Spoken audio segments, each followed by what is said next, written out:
Life ಇವತ್ತೊಂದು ದಿನ ಶತ್ರುಗಳನ್ನು ಮಿತ್ರರನ್ನಾಗಿ ಮಾಡ್ಕೊಬಿಟ್ರೆ ನಮಗೆ ತೊಂದರೆ ಇರಲ್ಲ ಅಂತಕ್ಕಂಥದ್ದು ಜಾಣತನ. ಈ ತಂತ್ರದಿಂದ ನಿಮ್ಮ ಶತ್ರುವನ್ನೇ ವಶ ಮಾಡಿಕೊಳ್ಳುವಂಥದ್ದು, ನಿಮ್ಮ ಶತ್ರುಗಳನ್ನೇ ನಿಮ್ಮ ಕಂಟ್ರೋಲ್ನಲ್ಲಿ ಇಟ್ಕೊಳ್ಳುವಂಥದ್ದು, ನಿಮ್ಮ ಕಾರ್ಯವೈಖರಿಗಳಲ್ಲಿ ತೊಂದರೆಗಳನ್ನು ಕೊಡ್ತಾ ಇರ್ತಾರೆ. ನೀವಿಡೋ ಪ್ರತಿಯೊಂದು ಹೆಜ್ಜೆಗೂ ಅಡ್ಡಗಾಲಾಗಿರ್ತಾರೆ. ಸಮಾಜದಲ್ಲಿ, ಕುಟುಂಬ ವರ್ಗದಲ್ಲಿ, ವೃತ್ತಿ ಜೀವನದಲ್ಲಿ ತೊಂದರೆಗಳನ್ನು ಕೊಡ್ತಾ ಇರ್ತಾರೆ. ಅದೇನಾಗುತ್ತೆ ಅಂದರೆ ಮೇಳೆಲ್ಲ ತಳಕು, ಒಳಗೆಲ್ಲ ಕೊಳಕು, ಮನಸ್ಸೆಲ್ಲ ಕೊಳಕು ಅನ್ನೋ ಥರ ಇವತ್ತು ಒಳಗೊಳಗೇನೆ ನಿಮ್ಮ ವಿರುದ್ಧ ಶತ್ರುತ್ವವನ್ನು ಸೃಷ್ಟಿ ಮಾಡ್ತಾ ಇರ್ತಾರೆ. ಜೊತೆಗೆ ನಿಮ್ಮ ಶತ್ರುಗಳು ನಿಮ್ಮ ಕಂಡ್ರೆ ಹೆದರುವಂತಹ ವ್ಯವಸ್ಥೆ, ಶತ್ರುಗಳಿಂದ ನಿಮಗಾಗುವಂತಹ ಉಪಟಳಗಳನ್ನು ಸಂಪೂರ್ಣವಾಗಿ ಬುಡ ಸಮೇತ ಕಿತ್ತಾಕುವಂತಹ ಕಾರ್ಯ ಇದು. ಈ ಒಂದು ಸುಲಭವಾದ ತಂತ್ರವನ್ನು ಮಾಡಿ ವೀಕ್ಷಕರೇ. ಈ ಒಂದೇ ಒಂದು ಬಳ್ಳಿ ಸಾಕು, ನಿಮ್ಮ ಶತ್ರು ನಿಮ್ಮ ಕೈವಶ ಆಗ್ತಾರೆ ಅಂತ ಹೇಳಿದ್ರೆ ತಪ್ಪಾಗ್ಲಿಕ್ಕೆ ಸಾಧ್ಯ ಇಲ್ಲ. ನಮಸ್ತೆ ವೀಕ್ಷಕರೇ, ನಾನು ನಿಮ್ಮ ಮೈಸೂರಿನ ಶ್ರೀನಿವಾಸನ್. ವೀಕ್ಷಕರೇ, ಈ ಒಂದು ಸಂಚಿಕೆಯಲ್ಲಿ ಬಹಳ ಅದ್ಭುತವಾದ ಮಾಹಿತಿಯನ್ನು ನಾನು ನಿಮಗೆ ಕೊಡಲಿಕ್ಕೆ ಇಷ್ಟಪಡ್ತಾ ಇದ್ದೀನಿ. ಇವತ್ತು ನಾನು ಬಹಳ ಕಾರ್ಯಕ್ರಮಗಳಲ್ಲಿ ಶತ್ರುನಾಶ ಅಥವಾ ಶತ್ರುವಿನ ಜಂಗಬಲ ಅಥವಾ ಅವರ ಒಂದು ಅಹಂಕಾರ, ಅಟ್ಟಹಾಸ, ಮಟ್ಟ ಹಾಕುವಂಥ ನಾನಾ ಥರದ ಒಂದು ಪ್ರೋಗ್ರಾಮ್ಗಳನ್ನು ನಿಮಗೆ ತಿಳಿಸಿದ್ದೀನಿ. ನೋಡಿ, ಈ ಒಂದು ಸಂಚಿಕೆಯಲ್ಲಿ ವೀಕ್ಷಕರೇ, ಇವತ್ತೊಂದು ದಿನ ಈ ಒಂದು ವಿಶೇಷವಾದಂತಹ ಆ ಒಂದು ಬಳ್ಳಿಯ ಬೇರಿನಿಂದಾಗಿ ವಿಶೇಷವಾದಂತಹ ತಂತ್ರ, ಈ ತಂತ್ರದಿಂದ ನಿಮ್ಮ ಶತ್ರುವನ್ನೇ ವಶ ಮಾಡಿಕೊಳ್ಳುವಂಥದ್ದು, ನಿಮ್ಮ ಶತ್ರುಗಳನ್ನೇ ನಿಮ್ಮ ಕಂಟ್ರೋಲ್ನಲ್ಲಿ ಇಟ್ಕೊಳ್ಳುವಂಥದ್ದು. ಸೊ ಇವತ್ತು ಇಷ್ಟು ದಿನ ಶತ್ರುಗಳಿಗೆ ನೀವು ಹೆದರಬೇಕಾಗಿತ್ತು. ಇವತ್ತು ನಿಮ್ಮನ್ನು ಕಂಡ್ರೆ ಅವರು ಹೆದರಬೇಕು, ಅಥವಾ ಇವತ್ತು ನಿಮ್ಮನ್ನು ಕಂಡ್ರೆ ನಿಮ್ಮ ವಿರುದ್ಧ ತುಟಿಕ್ ಪಿಟಿಕ್ ಅಂತಲೂ ಕೂಡ ಅವರು ಒಂದು ಶಬ್ದವನ್ನು, ಚಕಾರವನ್ನು ಎತ್ತಬಾರ್ದು. ಈ ರೀತಿಯಲ್ಲಿ ನಿಮ್ಮ ಒಂದು ಕಂಟ್ರೋಲ್ನಲ್ಲಿ, ನಿಮ್ಮ ಒಂದು ಅಂಕುಶದಲ್ಲಿ ಇಡುವಂತಹ ಒಂದು ವ್ಯವಸ್ಥೆಗೆ ಈ ಒಂದು ಅದ್ಭುತವಾದಂತಹ ಒಂದು ತಂತ್ರವನ್ನು ತಂದೇನು ವೀಕ್ಷಕರೇ. ನೋಡಿ, ಸಾಮಾನ್ಯವಾಗಿ ಇವತ್ತು ನಿಮ್ಮ ಶತ್ರುಗಳನ್ನು ಎದುರಿಸ್ಲಿಕ್ಕಾಗದ ಅಂದರೆ ಇವತ್ತು ಅವರು ನಿಮ್ಮ ಜೀವನದ ಬೆಳವಣಿಗೆಗೆ ಅಥವಾ ನಿಮ್ಮ ಅಭಿವೃದ್ಧಿಗೆ ನಾನಾ ಮೂಲಗಳಿಂದ ಅಡ್ಡಿಯನ್ನು ಉಂಟು ಮಾಡಿಸ್ತಾ ಇರ್ತಾರೆ, ಅಥವಾ ನಿಮ್ಮ ಕಾರ್ಯವೈಖರಿಗಳಲ್ಲಿ ತೊಂದರೆಗಳನ್ನು ಕೊಡ್ತಾ ಇರ್ತಾರೆ. ನೀವಿಡೋ ಪ್ರತಿಯೊಂದು ಹೆಜ್ಜೆಗೂ ಅಡ್ಡಗಾಲಾಗಿರ್ತಾರೆ. ಸಮಾಜದಲ್ಲಿ, ಕುಟುಂಬ ವರ್ಗದಲ್ಲಿ, ವೃತ್ತಿ ಜೀವನದಲ್ಲಿ ತೊಂದರೆಗಳನ್ನು ಕೊಡ್ತಾ ಇರ್ತಾರೆ. ಇವನನ್ನು ಹೇಗಾದರೂ ಮಾಡಿ ನಮ್ಮ ಕಂಟ್ರೋಲಿಗೆ ತೊಗೋಬೇಕಲ್ಲ, ಇವನು ನಮ್ಮ ಒಂದು ವ್ಯವಸ್ಥೆಗೆ ಬರಬೇಕಲ್ಲ ಅನ್ನೋದು ನಿಮ್ಮ ಮೈಂಡ್ಸೆಟ್ಟಲ್ಲಿರುತ್ತೆ. ಈಗ ನೋಡಿ, ಸಹಜವಾಗಿ ಇವತ್ತು ಕಾಂಪ್ರಮೈಸ್ ಲೈಫು, ಇವತ್ತೊಂದು ದಿನ ಶತ್ರುಗಳನ್ನು ಮಿತ್ರರನ್ನಾಗಿ ಮಾಡ್ಕೊಬಿಟ್ರೆ ನಮಗೆ ತೊಂದರೆ ಇರಲ್ಲ ಅಂತಕ್ಕಂಥದ್ದು ಜಾಣತನ. ಸೊ ಜೊತೆಗೆ ಅಂತಹ ಶತ್ರುಗಳನ್ನೇ ನಮ್ಮ ವಶದಲ್ಲಿ ಇಟ್ಕೊಂಡ್ಬಿಟ್ರೆ ಇವತ್ತು ನಮ್ಗೆ ಎದುರಾಳಿಗಳೇ ಇರೋದಿಲ್ಲಲ್ಲ, ಆಗ ನಮ್ಮ ಜೀವನದ ಬೆಳವಣಿಗೆಗೆ ಅಡ್ಡಿ ಇರೋದಿಲ್ಲ ಅನ್ನುವಂತಹ ವಾಸ್ತವ ವಿಚಾರ ಇದು. ನೋಡಿ, ಸಾಮಾನ್ಯವಾಗಿ ಇವತ್ತು ಇಂತಹ ಒಂದು ಶತ್ರುತ್ವಗಳನ್ನು ಸಾಮಾನ್ಯವಾಗಿ ಬಾರಯ್ಯ ಇನ್ಮೇಲೆ ಆಗಿದ್ದಾಯಿತು, ನನ್ನ ಜೊತೆ ವಿಶ್ವಾಸವಾಗಿರು ಅಂದರೆ ಅದೇನಾಗುತ್ತೆ ಅಂದರೆ ಮೇಳೆಲ್ಲ ತಳಕು, ಒಳಗೆಲ್ಲ ಕೊಳಕು, ಮನಸ್ಸೆಲ್ಲ ಕೊಳಕು ಅನ್ನೋ ಥರ ಇವತ್ತು ಒಳಗೊಳಗೇನೆ ನಿಮ್ಮ ವಿರುದ್ಧ ಶತ್ರುತ್ವವನ್ನು ಸೃಷ್ಟಿ ಮಾಡ್ತಾ ಇರ್ತಾರೆ. ಸೊ ಆ ರೀತಿ ಆಗಬಾರ್ದು.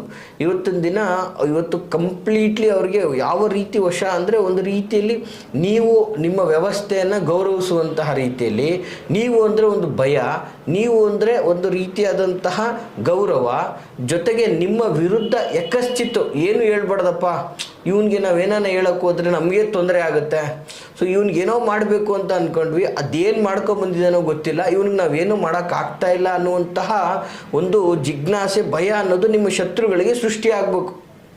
ಮತ್ತು ನೀವು ಬಾ ಅಂದಲ್ಲಿ ಬರಬೇಕು, ನೀವು ಕೂರಂದ್ರಲ್ಲಿ ಕೂರಬೇಕು. ನಿಮ್ಮ ಶತ್ರುಗಳನ್ನೇ ನೀವು ಆ ವ್ಯವಸ್ಥೆಗೆ ತೊಂದರೆ, ಸೊಸೈಟಿಯಲ್ಲಿ, ನಿಮ್ಮ ಸುತ್ತಮುತ್ತಲಿನ ವ್ಯವಸ್ಥೆಯಲ್ಲಿ ನಿಮಗೆ ಏನೋ ಅವನು ಕೆಂಡ ಕಾಡ್ತಾ ಇದ್ದಂಥವನು ಅಂಥವನ್ನೇ ಮಣಿಸ್ಬಿಟ್ಟ, ಇವತ್ತು ಅವನ ಜೊತೆನೇ ಈಗ ಅವನು ಇವನ್ನ ಅಣ್ಣ ಅಣ್ಣ ಅಂದ್ಕೊಂಡು ತಿರುಗಾಡ್ತಾ ಇದ್ದಾನೆ, ಸೊ ಒಂದು ಒಳ್ಳೆ ವ್ಯವಸ್ಥೆ ಇದೆ.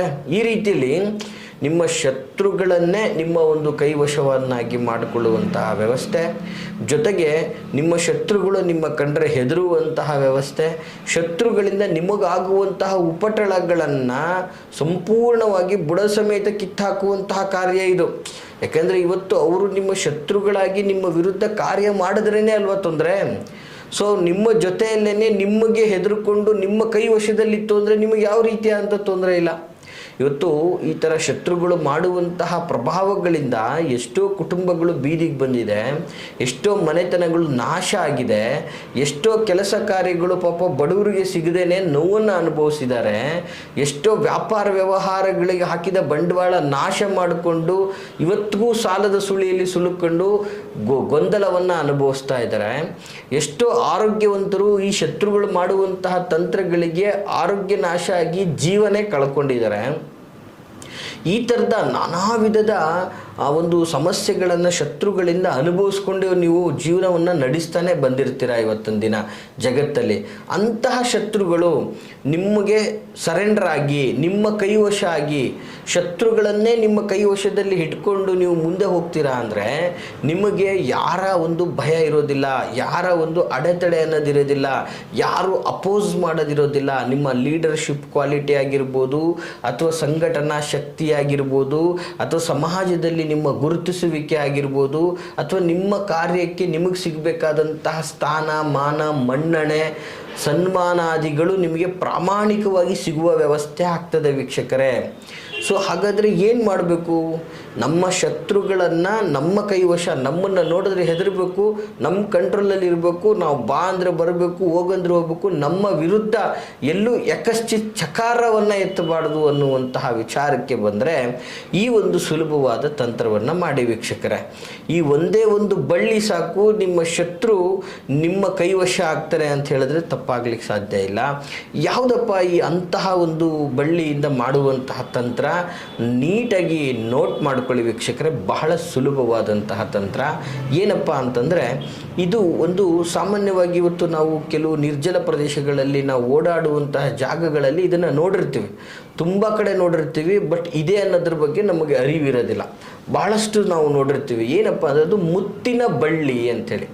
ಬಹಳ ಅದೊಂದು ಸಸ್ಯ, ಮತ್ತು ತಂತ್ರಶಾಸ್ತ್ರದಲ್ಲಿ ಇದರ ಮಹತ್ವ ತುಂಬ ಒಳ್ಳೆಯದು. ಇದು ಒಂದು ತಂತ್ರಶಾಸ್ತ್ರದಲ್ಲಿ ಬಹಳ ಉಪಯೋಗಕ್ಕೆ ಬರುತ್ತೆ. ಈ ನಾವು ತಂತ್ರಶಾಸ್ತ್ರದಲ್ಲಿ ಕಾಷ್ಟಮಣಿಗಳು ಅಂತ ಹೇಳ್ತೀವಿ, ಅಂದರೆ ವನಸ್ಪತಿಗಳು ಅಂತ. ಅದರಲ್ಲೂ ಕೂಡ ಇದರ ಒಂದು ಪಾತ್ರ, ಇದಕ್ಕೊಂದು ಕಾಷ್ಟಮಣಿ ಅಂತಲೂ ಕೂಡ ಹೇಳ್ಬೋದು. ಅದರ ಪಾತ್ರ ಬಹಳ ಅದ್ಭುತವಾದಂಥದ್ದು.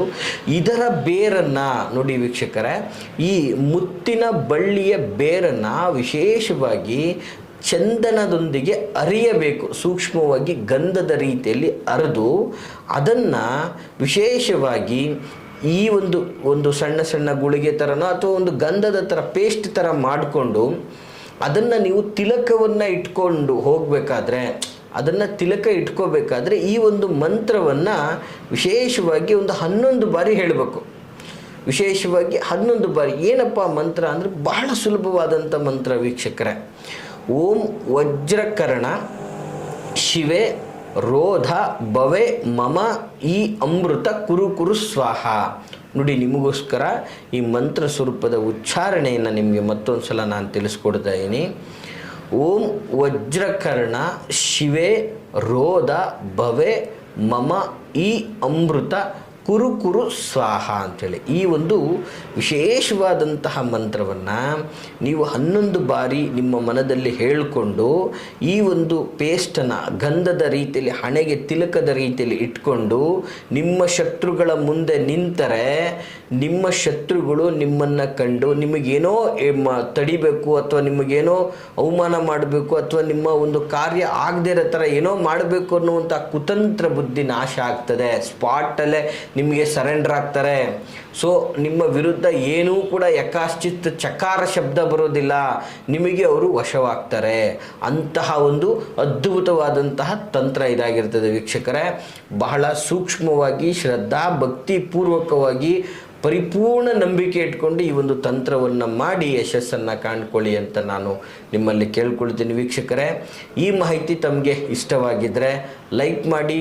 ಹಾಗೆ ಯಾರೆಲ್ಲ ಶತ್ರುಗಳನ್ನು ನಿಮ್ಮ ಕಂಟ್ರೋಲಿಗೆ ತೊಗೊಳಕ್ಕಾಗದೆ ಅವರಿಂದ ಅವಮಾನ ಅಪಮಾನ ನೋವು ಸಂಕಷ್ಟವನ್ನು ಅನುಭವಿಸ್ತಾ ಇದ್ದೀರೋ ಅಂಥವ್ರಿಗೆ ಈ ಒಂದು ವಿಡಿಯೋನ ತಪ್ಪದೆ ಶೇರ್ ಮಾಡಿ ಅಂತ ಹೇಳ್ತಾ, ನಾವಿರುವಂತಹ ವಿಳಾಸ ವಿಜಯನಗರ 2ನೇ ಹಂತ KD ಸರ್ಕಲಲ್ಲಿ ನಮ್ಮ ಕಚೇರಿ ಇರ್ತಕ್ಕಂಥದ್ದು. ನೇರವಾಗಿಯೂ ಸಹ ಬಂದು ನಮ್ಮನ್ನು ಭೇಟಿ ಆಗ್ಬೋದು ಅಂತ ಹೇಳ್ತಾ, ನಿಮ್ಮ ಯಾವುದೇ ಸಂಕಷ್ಟಗಳನ್ನು ಮುಕ್ತವಾಗಿ ಸಮಾಲೋಚನೆ ಮಾಡಲಿಕ್ಕೆ ವಿಡಿಯೋದಲ್ಲಿರುವಂತಹ ಸಂಖ್ಯೆಗಳನ್ನು ಕರೆ ಮಾಡಿ ಮಾತನಾಡಬಹುದು ಮುಕ್ತವಾಗಿ ಅಂತ ಹೇಳ್ತಾ, ಶುಭವಾಗಲಿ. ನಮಸ್ಕಾರ.